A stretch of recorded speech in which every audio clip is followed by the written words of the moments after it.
Shalom. Pembacaan firman kita hari ini terdapat pada Matius pasal 21 dan 22. Pasal 21. Yesus dieluk-elukan di Yerusalem. Ketika Yesus dan murid-muridnya telah dekat Yerusalem dan tiba di Betfage yang terletak di Bukit Zaitun, Yesus menyuruh 2 orang muridnya dengan pesan, "Pergilah ke kampung yang di depanmu itu, dan di situ kamu akan segera menemukan seekor keledai betina tertambat, dan anaknya ada dekatnya. Lepaskanlah keledai itu, dan bawalah keduanya kepadaku. Dan jikalau ada orang yang menegur kamu, katakanlah, Tuhan memerlukannya, Ia akan segera mengembalikannya." Hal itu terjadi supaya genaplah firman yang disampaikan oleh Nabi, "Katakanlah kepada putri Sion, lihat, rajamu datang kepadamu. Ia lemah lembut dan mengendarai seekor keledai beban yang mudah." Maka pergilah murid-murid itu dan berbuat seperti yang ditugaskan Yesus kepada mereka. Mereka membawa keledai betina itu bersama anaknya, lalu mengalasinya dengan pakaian mereka, dan Yesus pun naik ke atasnya. Orang banyak yang sangat besar jumlahnya menghamparkan pakaiannya di jalan. Ada pula yang memotong ranting-ranting dari pohon-pohon dan menyebarkannya di jalan. Dan orang banyak yang berjalan di depan Yesus dan yang mengikutinya dari belakang berseru, katanya, "Hosana bagi anak Daud. Diberkatilah dia yang datang dalam nama Tuhan. Hosana di tempat yang maha tinggi." Dan ketika ia masuk ke Yerusalem, gemparlah seluruh kota itu, dan orang berkata, "Siapakah orang ini?" Dan orang banyak itu menyaut, "Inilah Nabi, Yesus dari Nazaret di Galilea." Yesus menyucikan bait Allah. Lalu Yesus masuk ke bait Allah dan mengusir semua orang yang berjual beli di halaman bait Allah. Ia membalikkan meja-meja penukar uang dan bangku-bangku pedagang merpati, dan berkata kepada mereka, "Ada tertulis, rumahku akan disebut rumah doa, tetapi kamu menjadikannya sarang penyamun." Maka datanglah orang-orang buta dan orang-orang timpang kepadanya dalam bait Allah itu, dan mereka disembuhkannya.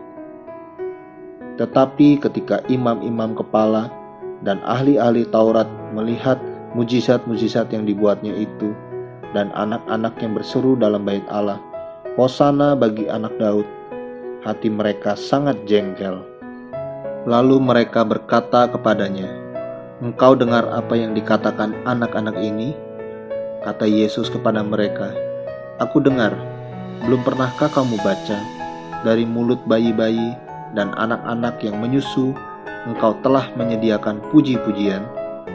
Lalu ia meninggalkan mereka dan pergi keluar kota ke Betania dan bermalam di situ. Yesus mengutuk pohon ara. Pada pagi-pagi hari dalam perjalanannya kembali ke kota, Yesus merasa lapar. Dekat jalan ia melihat pohon ara, lalu pergi ke situ. Tetapi ia tidak mendapat apa-apa pada pohon itu selain daun-daun saja. Katanya kepada pohon itu, "Engkau tidak akan berbuah lagi selama-lamanya." Dan seketika itu juga keringlah pohon ara itu. Melihat kejadian itu, tercenganglah murid-muridnya, lalu berkata, "Bagaimanakah mungkin pohon ara itu sekonyong-konyong menjadi kering?" Yesus menjawab mereka, "Aku berkata kepadamu, sesungguhnya jika kamu percaya dan tidak bimbang, kamu bukan saja akan dapat berbuat apa yang kuperbuat dengan pohon ara itu, tetapi juga jikalau kamu berkata kepada gunung ini, beranjaklah dan tercampaklah ke dalam laut, hal itu akan terjadi. Dan apa saja yang kamu minta dalam doa dengan penuh kepercayaan, kamu akan menerimanya." Pertanyaan mengenai kuasa Yesus. Lalu Yesus masuk ke bait Allah, dan ketika ia mengajar di situ, datanglah imam-imam kepala serta tua-tua bangsa Yahudi kepadanya dan bertanya, "Dengan kuasa manakah engkau melakukan hal-hal itu? Dan siapakah yang memberikan kuasa itu kepadamu?" Jawab Yesus kepada mereka, "Aku juga akan mengajukan satu pertanyaan kepadamu. Dan jikalau kamu memberi jawabnya kepadaku, aku akan mengatakan juga kepadamu dengan kuasa manakah aku melakukan hal-hal itu. Dari manakah baptisan Yohanes? Dari sorga atau dari manusia?" Mereka memperbincangkannya di antara mereka dan berkata, "Jikalau kita katakan dari sorga, ia akan berkata kepada kita, 'Kalau begitu, mengapakah kamu tidak percaya kepadanya?' Tetapi jikalau kita katakan dari manusia, kita takut kepada orang banyak, sebab semua orang menganggap Yohanes ini nabi." Lalu mereka menjawab Yesus, "Kami tidak tahu." Dan Yesus pun berkata kepada mereka, "Jika demikian, aku juga tidak mengatakan kepadamu dengan kuasa manakah aku melakukan hal-hal itu." Perumpamaan tentang dua orang anak. Tetapi apakah pendapatmu tentang ini? Seorang mempunyai dua anak laki-laki.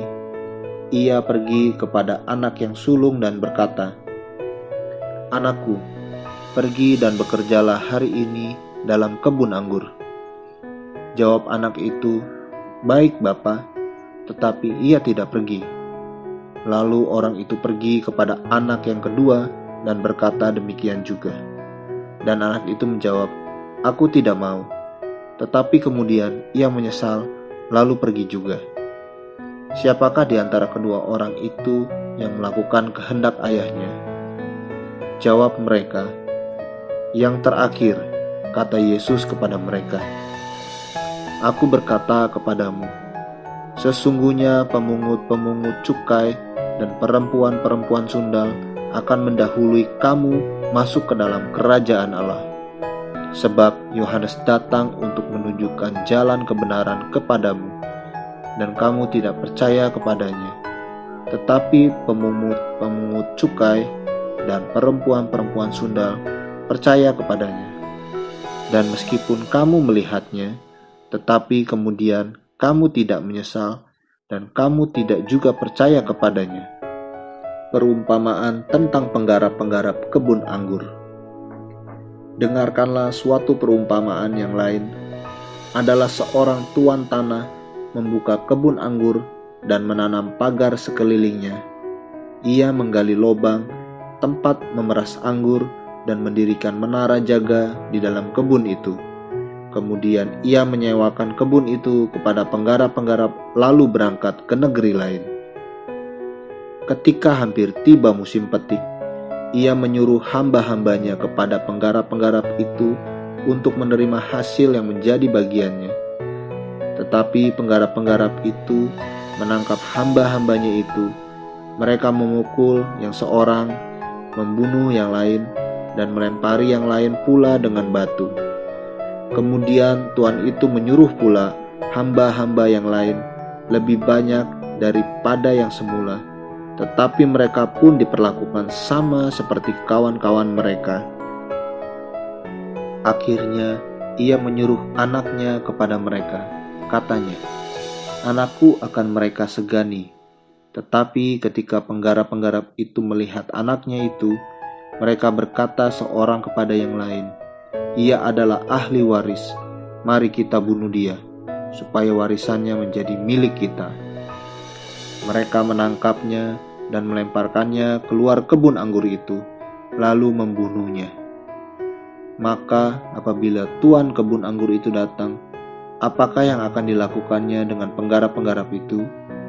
Kata mereka kepadanya, "Ia akan membinasakan orang-orang jahat itu, dan kebun anggurnya akan disewakannya kepada penggarap-penggarap lain, yang akan menyerahkan hasilnya kepadanya pada waktunya." Kata Yesus kepada mereka, "Belum pernahkah kamu baca dalam kitab suci batu yang dibuang oleh tukang-tukang bangunan telah menjadi batu penjuru. Hal itu terjadi dari pihak Tuhan, suatu perbuatan ajaib di mata kita. Sebab itu, aku berkata kepadamu bahwa kerajaan Allah akan diambil daripadamu dan akan diberikan kepada suatu bangsa yang akan menghasilkan buah kerajaan itu. Dan barang siapa jatuh ke atas batu itu, ia akan hancur, dan barang siapa ditimpa batu itu, ia akan remuk. Ketika imam-imam kepala dan orang-orang Farisi mendengar perumpamaan-perumpamaan Yesus, mereka mengerti bahwa merekalah yang dimaksudkannya, dan mereka berusaha untuk menangkap dia, tetapi mereka takut kepada orang banyak, karena orang banyak itu menganggap dia nabi. Matius pasal 22. Perumpamaan tentang perjamuan kawin. Lalu Yesus berbicara pula dalam perumpamaan kepada mereka. Hal kerajaan sorga seumpama seorang raja yang mengadakan perjamuan kawin untuk anaknya. Ia menyuruh hamba-hambanya memanggil orang-orang yang telah diundang ke perjamuan kawin itu. Tetapi orang-orang itu tidak mau datang. Ia menyuruh pula hamba-hamba lain, pesannya, katakanlah kepada orang-orang yang diundang itu, sesungguhnya hidangan telah kusediakan, lembu-lembu jantan dan ternak piaraanku telah disembelih. Semuanya telah tersedia. Datanglah ke perjamuan kawin ini. Tetapi orang-orang yang diundang itu tidak mengindahkannya. Ada yang pergi ke ladangnya, ada yang pergi mengurus usahanya, dan yang lain menangkap hamba-hambanya itu, menyiksanya dan membunuhnya. Maka murkalah raja itu, lalu menyuruh pasukannya ke sana untuk membinasakan pembunuh-pembunuh itu dan membakar kota mereka. Sesudah itu ia berkata kepada hamba-hambanya, perjamuan kawin telah tersedia, tetapi orang-orang yang diundang tadi tidak layak untuk itu. Sebab itu pergilah ke persimpangan-persimpangan jalan dan undanglah setiap orang yang kamu jumpai di sana ke perjamuan kawin itu. Maka pergilah hamba-hamba itu, dan mereka mengumpulkan semua orang yang dijumpainya di jalan-jalan, orang-orang jahat dan orang-orang baik, sehingga penuhlah ruangan perjamuan kawin itu dengan tamu. Ketika raja itu masuk untuk bertemu dengan tamu-tamu itu, ia melihat seorang yang tidak berpakaian pesta. Ia berkata kepadanya, "Hai saudara, bagaimana engkau masuk kemari dengan tidak mengenakan pakaian pesta?" Tetapi orang itu diam saja. Lalu kata raja itu kepada hamba-hambanya, "Ikatlah kaki dan tangannya, dan campakkanlah orang itu ke dalam kegelapan yang paling gelap. Di sanalah akan terdapat ratap dan kertak gigi. Sebab banyak yang dipanggil, tetapi sedikit yang dipilih." Tentang membayar pajak kepada kaisar. Kemudian pergilah orang-orang Farisi. Mereka berunding bagaimana mereka dapat menjerat Yesus dengan suatu pertanyaan. Mereka menyuruh murid-murid mereka bersama-sama orang-orang Herodian bertanya kepadanya, "Guru, kami tahu engkau adalah seorang yang jujur dan dengan jujur mengajar jalan Allah, dan engkau tidak takut kepada siapapun juga, sebab engkau tidak mencari muka. Katakanlah kepada kami pendapatmu. Apakah diperbolehkan membayar pajak kepada kaisar atau tidak?" Tetapi Yesus mengetahui kejahatan hati mereka itu, lalu berkata, "Mengapa kamu mencobai aku, hai orang-orang munafik? Tunjukkanlah kepadaku mata uang untuk pajak itu." Mereka membawa suatu dinar kepadanya. Maka ia bertanya kepada mereka, "Gambar dan tulisan siapakah ini?" Jawab mereka, "Gambar dan tulisan kaisar." Lalu kata Yesus kepada mereka, "Berikanlah kepada kaisar apa yang wajib kamu berikan kepada kaisar, dan kepada Allah apa yang wajib kamu berikan kepada Allah." Mendengar itu, Heranlah mereka dan meninggalkan Yesus lalu pergi.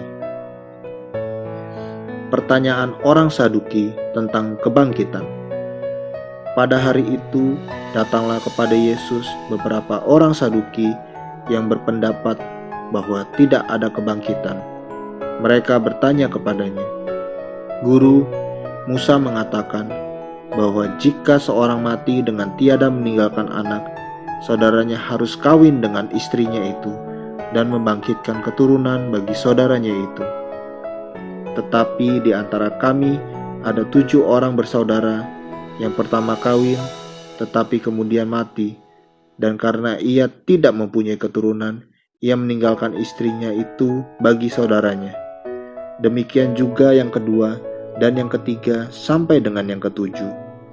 Dan akhirnya sesudah mereka semua, perempuan itu pun mati. Siapakah di antara ketujuh orang itu yang menjadi suami perempuan itu pada hari kebangkitan? Sebab mereka semua telah beristrikan dia." Yesus menjawab mereka, "Kamu sesat, sebab kamu tidak mengerti kitab suci maupun kuasa Allah. Karena pada waktu kebangkitan, orang tidak kawin dan tidak dikawinkan, melainkan hidup seperti malaikat di sorga. Tetapi tentang kebangkitan, orang-orang mati, tidakkah kamu baca apa yang difirmankan Allah ketika ia bersabda, 'Akulah Allah Abraham, Allah Ishak, dan Allah Yakub.' Ia bukanlah Allah orang mati, melainkan Allah orang hidup." Orang banyak yang mendengar itu takjub akan pengajarannya. Hukum yang terutama. Ketika orang-orang Farisi mendengar bahwa Yesus telah membuat orang-orang Saduki itu bungkam, berkumpullah mereka, dan seorang dari mereka, seorang ahli Taurat, bertanya untuk mencobai dia, "Guru, hukum manakah yang terutama dalam hukum Taurat?" Jawab Yesus kepadanya, "Kasihilah Tuhan Allahmu dengan segenap hatimu, dan dengan segenap jiwamu, dan dengan segenap akal budimu. Itulah hukum yang terutama dan yang pertama. Dan hukum yang kedua, yang sama dengan itu, ialah, kasihilah sesamamu manusia seperti dirimu sendiri. Pada kedua hukum inilah tergantung seluruh hukum Taurat dan kitab para nabi." Hubungan antara Yesus dan Daud. Ketika orang-orang Farisi sedang berkumpul, Yesus bertanya kepada mereka, katanya, "Apakah pendapatmu tentang Mesias? Anak siapakah dia?" Kata mereka kepadanya, "Anak Daud." Katanya kepada mereka, "Jika demikian, bagaimanakah Daud oleh pimpinan roh dapat menyebut dia tuannya, ketika ia berkata, 'Tuhan telah berfirman kepada Tuanku, duduklah di sebelah kananku, sampai musuh-musuhmu kutaruh di bawah kakimu.' Jadi, jika Daud menyebut dia tuannya, bagaimana mungkin ia anaknya pula?" Tidak ada seorang pun yang dapat menjawabnya. Dan sejak hari itu tidak ada seorang pun juga yang berani menanyakan sesuatu kepadanya. Amin. Terus baca firman-Nya, renungkan dan lakukan dalam kehidupan kita. Tuhan Yesus memberkati.